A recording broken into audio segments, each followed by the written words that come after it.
everyone, welcome back to Allcarnews, and we're here with our first Mercedes press vehicle on the channel, this 2024 GLS 450 4MATIC. Coming in at around $92,000 as configured. We see here, we have this awesome polar white paint, the AMG package, and the facelifted front and rear ends for the 2024 model year. We can see the larger grille, the redesigned headlights, as well as redesigned taillights, and a little bit new features on the interior. But coming in at this price point, it isn't even close to being near a fully loaded GLS. So is it enough in the GLS range, or do you need more?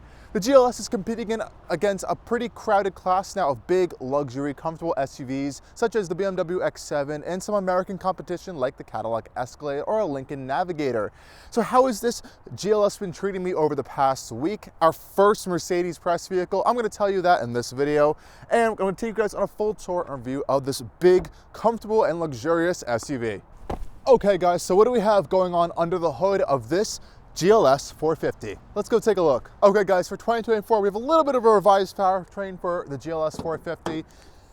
Opening up this massive hood here, we have a 3-liter turbocharged inline-6 powertrain, and in this application it's making around 372 horsepower, and that's of course sent to all 4 wheels through Mercedes's 4MATIC all-wheel drive system through a 9-speed 9G-tronic automatic gearbox. And this one of course has air suspension, and it also is a mild 48-volt mild hybrid system. It isn't an EQ boost mild hybrid system, but it is still a 48-volt system with an absolutely buttery smooth integrated starter generator. This beltless starter generator makes stop-start virtually undetectable at stoplights, which is really impressive. It's one of my favorite systems I've actually experienced so far, alongside things like BMW's system. And it's a really potent engine actually, almost at 400 horsepower. You do feel that torque all the time around town, and honestly, you don't even need to opt for the V8. It would be nice to go for the 580 or the AMG model with the twin turbo V8, but this 6-cylinder is pretty fantastic. There isn't any sort of plug-in hybrid available for the GLS lineup,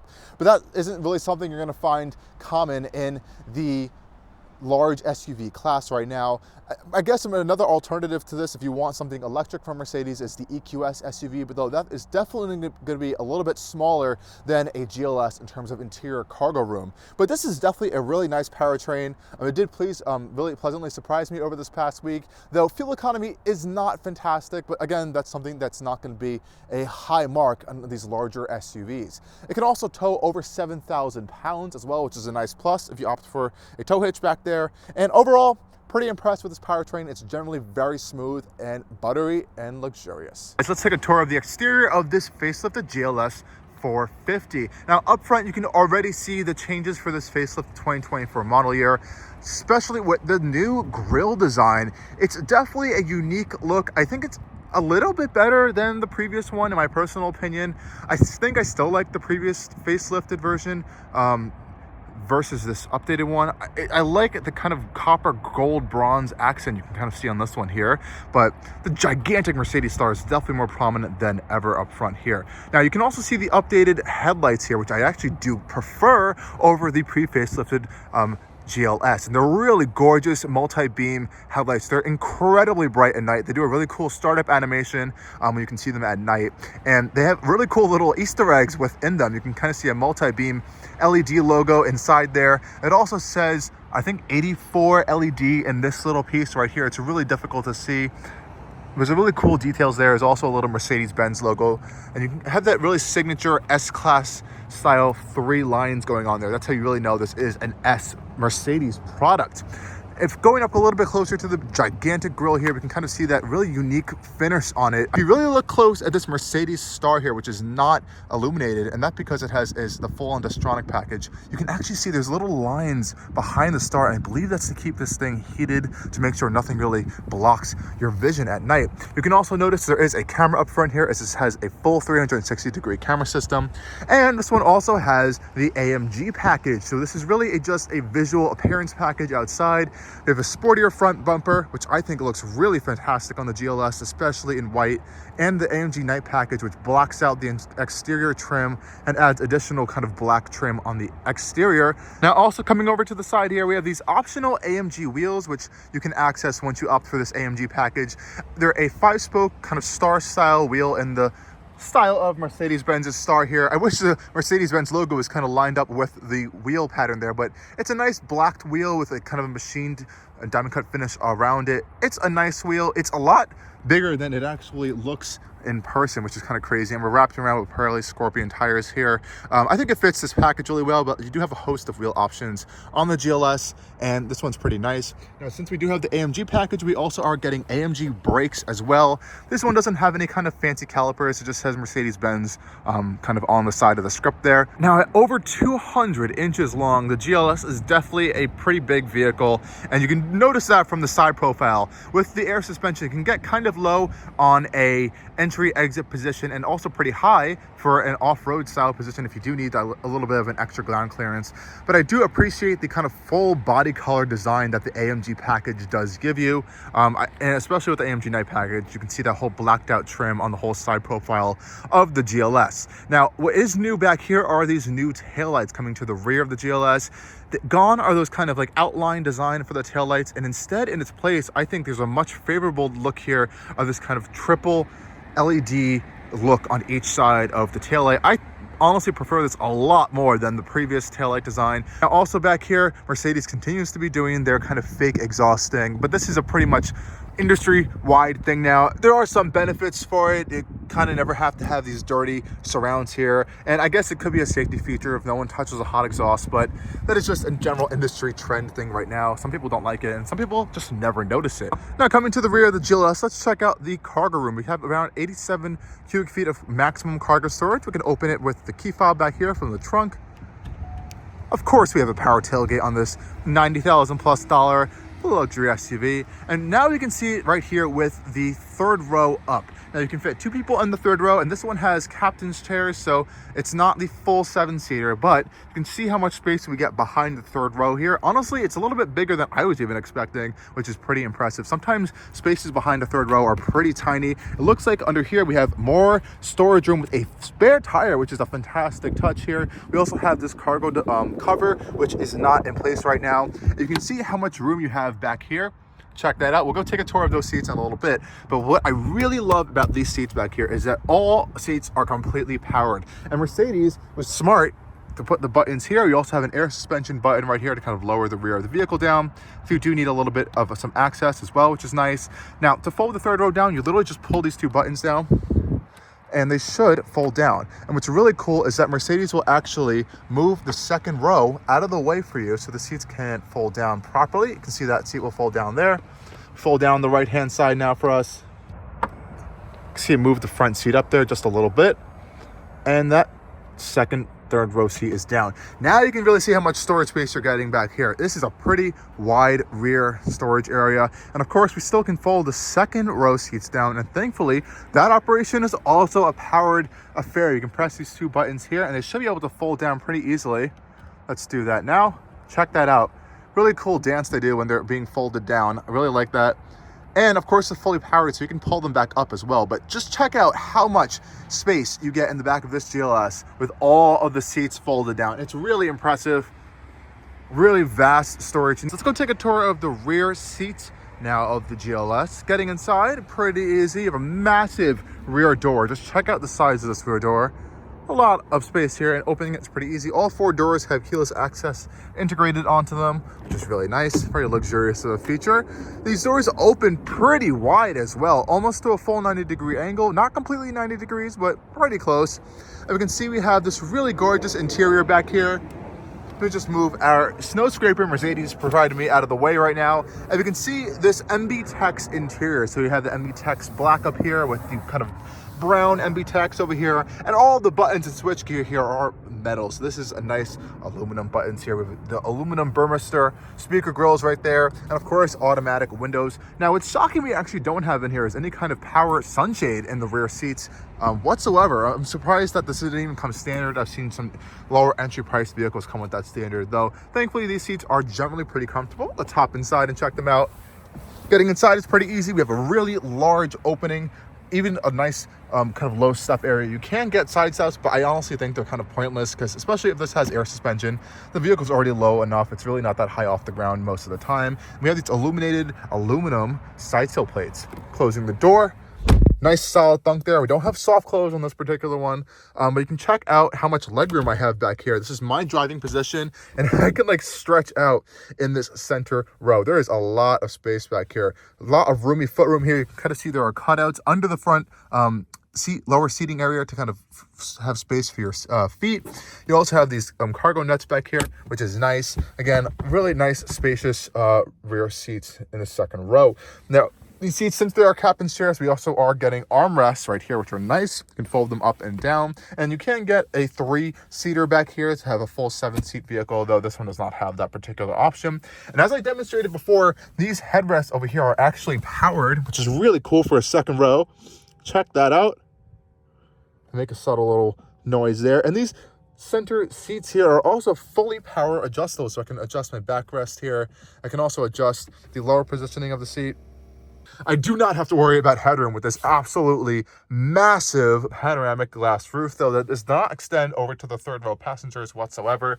But my headroom, I have to have like, oh my gosh, I have an entire hand's worth of headroom, and probably I have more than a hand's worth of headroom in here, guys. So that's not an issue. Let's go try to hop into those rear seats now, because I think that's going to be a little bit of a challenge. Ugh. Now, it is pretty easy to get back there.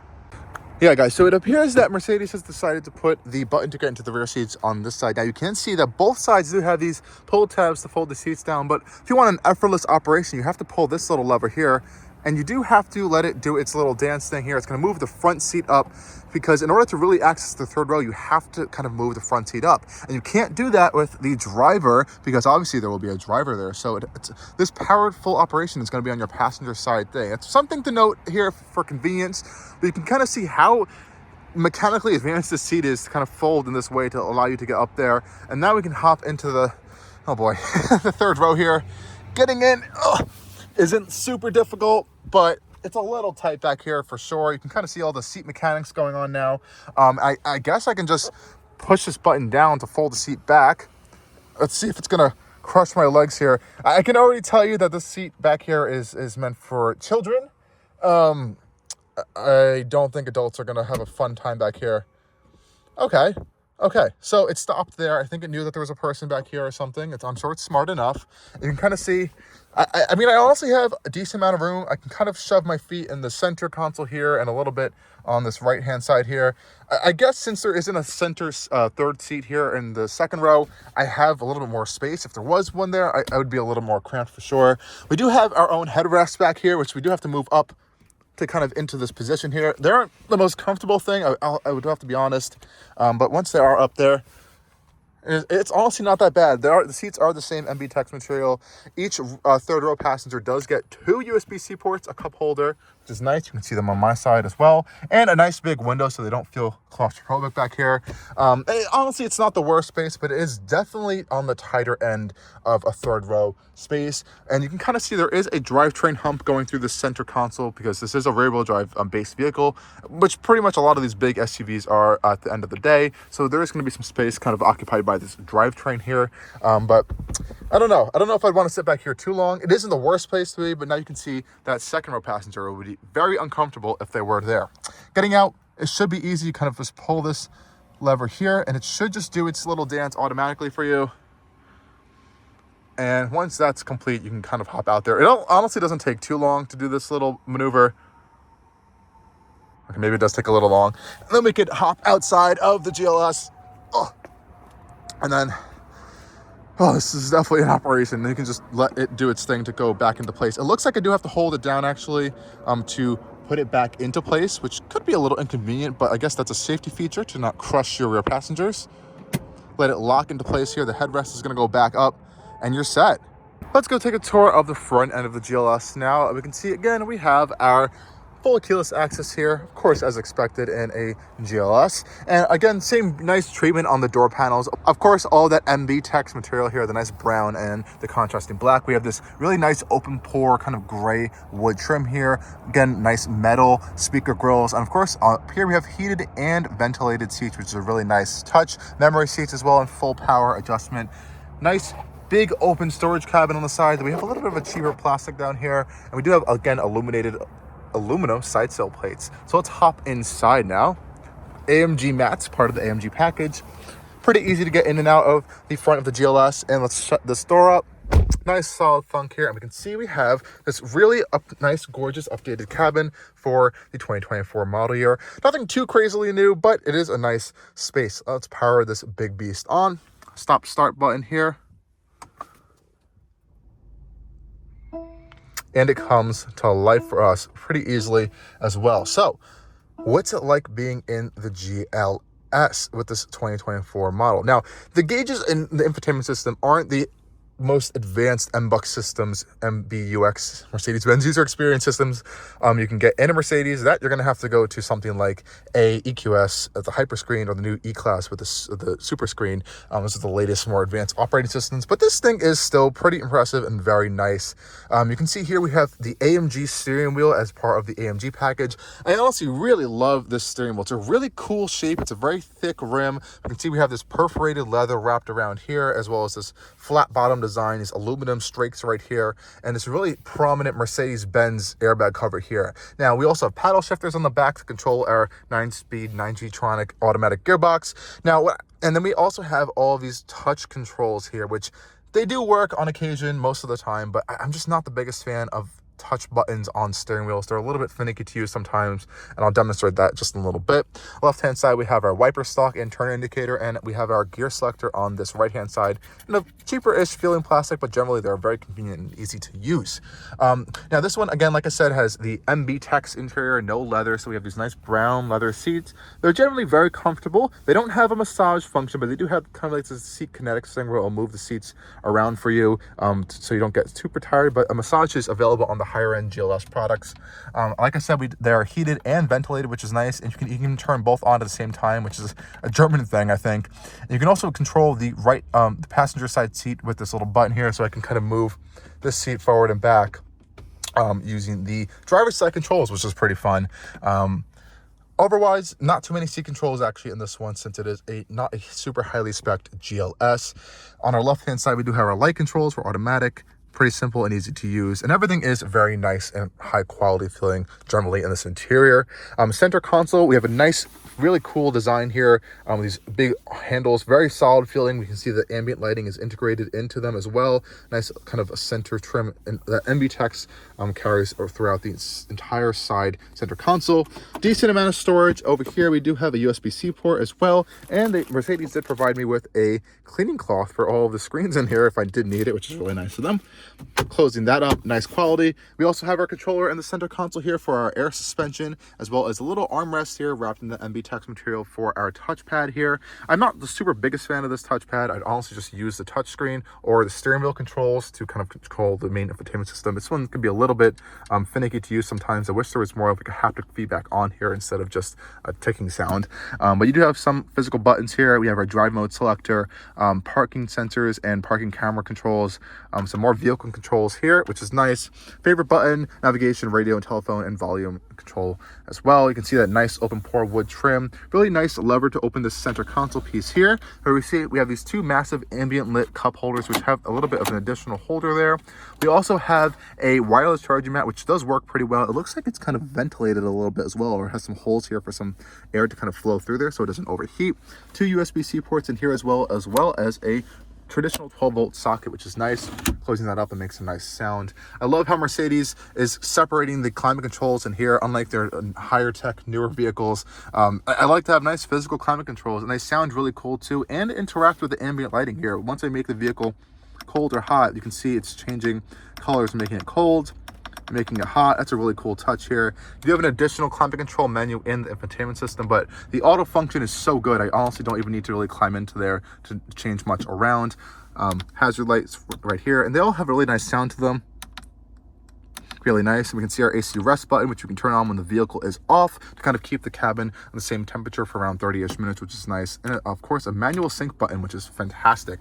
Big air vents here in the center console space, but we also have an air vent integrated into the dash up here for the driver, as well as on the passenger side, more traditional style air vent there. Now, if I want to control this center main infotainment screen, you can see these screens are actually separated here. There is a different screens here, so there's nothing actually happening in the centerpiece here. This is your main infotainment system. Of course, we have wireless CarPlay and Android Auto. Honestly, I find it easier to use, like I said, with the steering wheel as well as just touching the screen. It's honestly very easy to use. You can see you have these main kind of dials here for all your pages, and that's pretty much how you kind of access everything. You have a navigation, phone, radio, media, apps, and all that stuff, and you have little buttons underneath it to kind of access even more information. So for example, in comfort, I can press this little diamond button here, or this little triangle button here, and I can change all my ambient lighting colors throughout the interior. I can make it red, I can make it multicolor, really whatever I want, and the multicolor is really cool. I can even change the brightness here, and if there's any effects with stuff like a greeting, a climate, where I can kind of change this with the climate, that's how that effect works there, as well as the multicolor animation as well. So really cool stuff here. You can change those seat kinetics and heat seating settings. There's a lot of luxury settings going on in here. You can also adjust your automatic seat position, so I can input my height and it will kind of think of a seat position that works nice for you. Honestly, it didn't work well for me, but I guess for some people it might be comfortable. You also have profiles. I forgot to mention, we do have a big glove box here, and there is an optional kind of perfume system you can get in the GLS, but this one does not have it. And otherwise, that's pretty much a nice quick tour of this interior. Nice frameless rear view mirror here, no kind of camera mirror, and I don't believe, oh, of course it has HomeLink. I almost thought it didn't have HomeLink for a second. And I do like how Mercedes has these two separate sun visors here. Now this one may not slide over, but it does have this one here where you can kind of split the sun visors up, which is kind of cool. I guess if you want to have additional sun blocking activities here, and this light will turn on when you open up the mirror, which is nice. And again, we have that massive panoramic glass roof here. And another cool thing is that this interior lighting is almost made to look like crystals or chandelier or something. If I turn them off, you can kind of see the shape of them up close here. It's really unique shape there. I guess it's supposed to be a luxurious touch for your interior. I do like that quite a lot. You do have some assistance buttons up here as well. So guys, let's go take this thing on a drive here and see how the GLS is in terms of its luxury and comfortability. And we are in comfort mode actually. So nice inline six engine grunt right there. I really do like the sound of this engine. It's quite nice. I'm not sure if it's fake pumped in through like speakers or something, but generally it sounds very nice. So how is this GLS like to drive? I want to pop over actually to our driving gauge here on our infotainment system. You can control it with your finger on the steering wheel, by touch, or via this little trackpad here. So I have a lot of different ways to control the infotainment system. But I love this gauge because it gives you an idea of what's happening with your air suspension level, as well as the suspension kind of just working in general. Anytime you go over any bump or undulation, it'll kind of reflect itself onto this great gauge and kind of give you like this little wave pattern of how the suspension is kind of soaking up the bumps essentially. And it's a really cool way to kind of understand how it's working. We have a full air suspension on this vehicle. It does not actually have the advanced air suspension that kind of scans the road and kind of previews everything for you.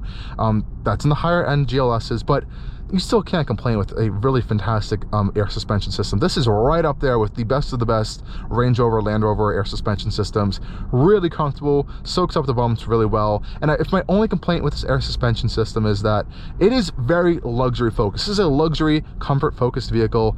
If you're looking for something sporty and more aggressive, you're gonna unfortunately either gonna want to upgrade all the way up to the GLS 63 AMG, which is gonna cost you a pretty penny, or I'm gonna go with a competitor. I'm gonna say the X7 is probably gonna drive and handle a lot better than this GLS. Even though this is not bad, I wouldn't call it bad whatsoever. It's just definitely more tuned for luxury and comfort versus some of the competitors, which honestly is not a bad thing, especially in some areas with some more rough pavement. One issue that I was gonna mention though with the suspension of this GLS actually has to do with coming around a corner and bumps in a corner. So the thing I've noticed is that in those situations, it kind of like jumps a little bit very quickly, but catches itself. It's not really aggressive or anything. It's just a little bit of like a little undulation that you kind of notice in the rear end of the air suspension system. And you kind of see that little four corner gauge right there. That's really my only complaint there. Otherwise, no real complaints with the GLS's suspension system.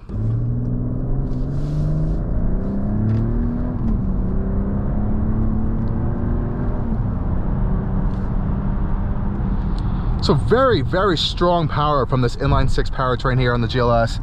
Really appreciate the power on this car. It's honestly fantastic. And this isn't even like the twin turbo V8 options from the GLS, which is pretty impressive. I'm gonna pop it back into comfort here. Now, what I do want to demonstrate on the highway as well is, you can see we're here in Apple CarPlay.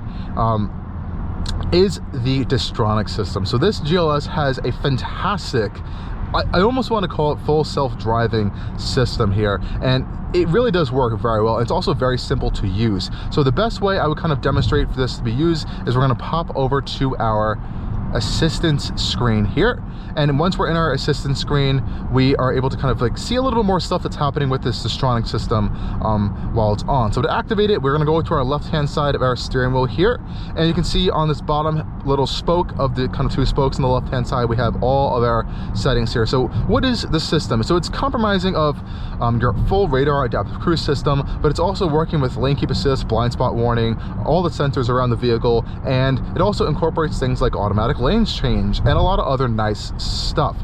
Very easy to turn on. You just press the on switch and you set your speed, and that's it. And it's on just like that. So it's very simple and easy system to use. Now, it isn't a system where you're technically allowed to take your hands off the wheel, though it's so good, and I would say it's so trustworthy. If there was an incident where you had to take your hands off the wheel, this might be one of the more safer ones where I feel comfortable doing that. It's right up there with the best of the best systems as well, so it is really good. And you can see here we are able to adjust our following distance, and you get a really cool graphic on your gauge cluster when you are adjusting your following distance. When you press this button, it almost looks like a weapon system, like targeting something. You have your different like footage ranges and everything, distances, really interesting. And it's also giving you a bar icon down there to kind of adjust your different following distance levels there. A lot of different levels for your following distance adjustments, which is really nice. And you can quickly adjust your speed with the touch buttons on the steering wheel by setting it up. You can see our speed increasing in our top left button right there. And you can also obviously decrease it as well. Cancel is a pretty easy button, and that's pretty much it. Just let it do its thing. You do have to make sure everything is turned on the GLS. I gotta make sure you have all those systems. And I just put my lane change to the right here, and you can see it's doing an auto lane change to the right. We're back in the lane. It can continue following safely within the lane. So really nice advanced system for Mercedes. Now, another thing with the GLS is that this one does have augmented reality navigation system. So if I go over to our navigation system here, and I use it specifically, I can't use an external system.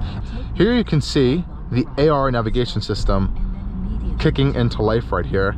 So you can see on the your main instrument cluster here, it kind of just gives you a lot of directions and stuff, but it's in the infotainment system here where you're getting that AR navigation, which is really cool. When you do come up to an exit, those little arrows are really just going to kind of pop over in the direction of where you need to go. I think it would be cool if you had the heads-up display option and you'd be able to do that, but again, you're gonna have this step up in some packages to get that feature.